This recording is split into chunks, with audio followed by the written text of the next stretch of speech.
Welcome to Vinci சமையல். இந்த சேனலை புதுசா விசிட் பண்றவங்க கீழே இருக்கிற சப்ஸ்கிரைப் பட்டனை கிளிக் பண்ணி பக்கத்துல இருக்கிற பெல் ஐக்கானை கிளிக் பண்ணி மேலே இருக்கிற ஆல்ன்றதையும் செலக்ட் பண்ணிக்கோங்க. அப்பதான் நான் போடுற வீடியோ உங்களுக்கு நோட்டிபிகேஷனா வரும். வாங்க வீடியோக்குள்ள போகலாம். இன்னைக்கு நம்ம ஜவ்வரிசி பாயாசம் எப்படி செய்யறதுன்னு பார்க்கலாங்க. வச்சுக்கலாம். கடாயில் 2 மணி நேரத்துக்கு முன்னாடி ஊற வச்சுட்டுங்க. இதை நம்ம ஊற வைக்கிறதுக்கு முன்னாடி ஒரு 3 டைம் கழுவிக்கலாங்க. கழுவிட்டு நம்ம ஊற வைக்கணும். 100 கிராம் ஜவ்வரிசிங்க ஊற வச்சதை நம்ம கடாயில் சேர்த்துக்கலாம். இது கூட நம்ம 1 டம்ளர் தண்ணி சேர்த்துக்கலாங்க. தண்ணி சேர்த்து நல்லா மிக்ஸ் பண்ணி விட்டுட்டு விடலாங்க. ஜவ்வரிசி வெந்து வருதுங்க. நம்ம ஒரு பேன் வச்சுக்கலாம். வேற ஒரு அடுப்புல பேன்ல 1 டம்ளர் தண்ணி சேர்த்துக்கலாங்க. தண்ணி சேர்த்து நல்லா கொதிக்க விடலாங்க. தண்ணி நல்லா கொதிச்சு வரணுங்க. பாருங்க, தண்ணி நல்லா கொதிச்சு வருது. இந்த ஸ்டேஜில் நான் 100 கிராம் சேமியா எடுத்து வச்சிருக்கிறேங்க. இந்த கொதிக்கிற தண்ணியில நம்ம எடுத்து வச்சிருக்கிற சேமியாவை இதில் சேர்த்துக்கலாங்க. அடுப்பை ஆஃப் பண்ணிடணும். சேமியா சேர்த்து இந்த சுடு தண்ணியில நம்ம வேக விடணுங்க. ஒரு 5 நிமிஷம் விட்டா போதுங்க.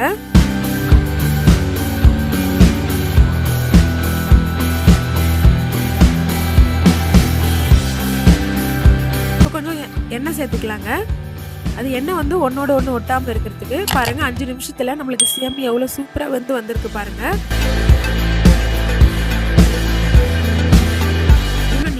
வந்திருக்கு பாருங்க. பார்க்கும் போது சூப்பரா இருக்கு பாருங்க. இந்த மாதிரி சுடு தண்ணியில வச்சு நம்ம செஞ்சோம்னா நல்லா இருக்குங்க. சேமியா குலையாது. இப்போ நம்மளுக்கு ஜவ்வரிசியும் ரெடி ஆயிடுச்சுங்க. பாருங்க, நம்ம ஜவ்வரிசி கொட்டும் போது நல்லா ஒயிட் கலர்ல இருந்துச்சு. இப்போ பாருங்க, கண்ணாடி மாதிரி இருக்கு. இப்போ கண்ணாடி மாதிரி இருக்குன்னா ஜவ்வரிசி வெந்தாச்சுன்னு அர்த்தங்க.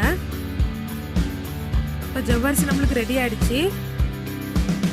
இப்போ நம்ம ரெடி பண்ணி வச்சிருக்கிற சேமியாவை ஜவ்வரிசியில சேர்த்துக்கலாங்க.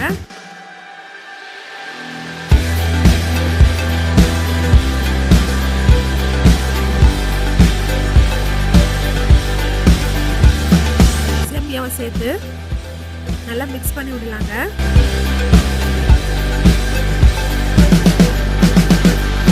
ஜவ்வரிசியும் சேமியாவும் ஒன்னோட ஒன்று எல்லா இடத்துலையும் ஸ்ப்ரெட் ஆகி இருக்கிறபடி மிக்ஸ் பண்ணி விடலாங்க.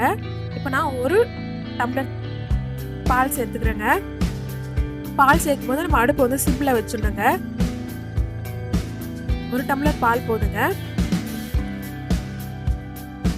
பால் சேர்த்து நல்லா மிக்ஸ் பண்ணி விடலாங்க. அடுப்பு நம்ம ஹையில் வச்சுட்டு பால் சேர்த்தா திரிஞ்சு போயிடுங்க. அதனால அடுப்பை நம்ம சிம்பிளாக வச்சுட்டு பால் சேர்த்துக்கலாங்க. நம்ம இன்னும் பால் வேணும்னாலும் சேர்த்துக்கலாங்க. பாருங்க, பார்க்கும் போது எவ்வளோ சூப்பராக இருக்கு.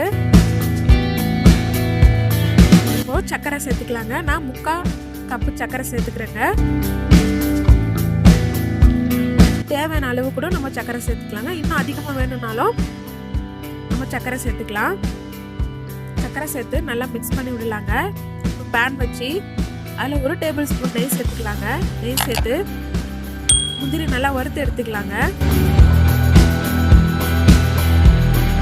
முந்திரி நம்மளுக்கு நல்லா கோல்டன் ப்ரௌன் வர வரைக்கும் வறுத்து எடுத்துக்கலாங்க.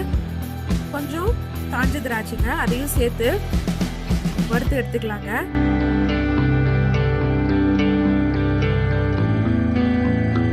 நான் இப்போ கொஞ்சம் ஏலக்காய் பவுடர் சேர்த்துக்கிறேங்க.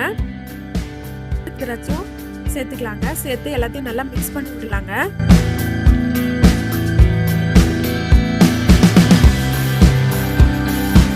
பாருங்க, மிக்ஸ் பண்ணி விட்டாச்சு. அவ்வளோதாங்க, ஜவ்வரிசி சேமியா பாயாசம் ரெடிங்க. இந்த வீடியோ உங்களுக்கு பிடிச்சிருந்தா லைக் பண்ணுங்க, ஷேர் பண்ணுங்க, கமெண்ட் பண்ணுங்க, சப்ஸ்கிரைப் பண்ணுங்க. தேங்க்யூ.